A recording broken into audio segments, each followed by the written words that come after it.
I've talked to a few senior executives in the last year or so who've suggested that one of the big problems around rare earths is China's total domination of the space. And so, particularly when it comes to heavy rare earths, China actually has 100% control. Not only does it mine them, so it's the extraction process, it's the production of them and particularly the refining.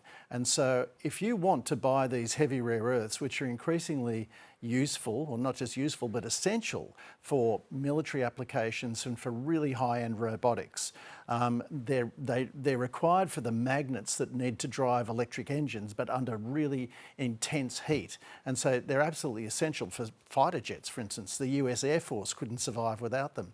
If you want them, you have to buy them from China.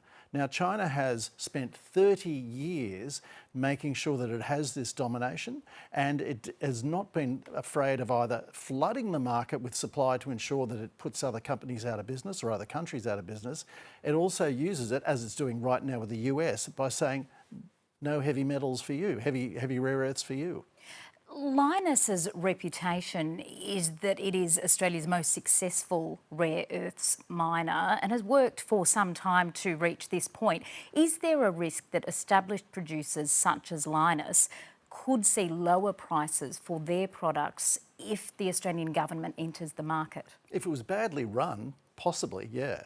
But I mean, you know, over the years, we've had a wool store, for instance, for many years where the Wool Board, which was a government-run organisation, bought up supplies of wool when prices were very low, stored them away, and then when prices, went back up, they sold it at a profit. The Reserve Bank over the years has bought Australian dollars when it's been low and then kept them in reserve, sold them at a profit. So I would imagine that's the way it's going to be used, and it'll be used as a sort of some kind of a bargaining chip for America in terms of trade negotiations, but also to ensure that we are a regular and steady supplier of these materials that you possibly will not be able to get from China, which is rapidly turning into, a potential foe if we get down to a real Cold War.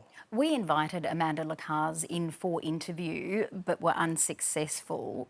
Is it interesting to note, Ian, that her criticism isn't shared by other Australian rare earth miners? Well, that's right. I mean, you've got another big operator named Iluka, which is just in the final stages of building a massive refining operation over in Western Australia. You've got Arafura, which is also another decent operator, which the government has put money into. They're supporting this kind of operation because the problem is, if you allow the free market to just determine whether we're going to be a critical minerals and a rare earth supplier, you can have China use its domination to put us out of business. So at some stage you have to make some kind of, assessment of whether or not this is a security issue that we need to actually secure ourselves, or you need to allow the free market to just allow that. I guess we're going to try and do a bit of a combination of the two here. Ian Verrender, thank you. Thanks, Kirsten.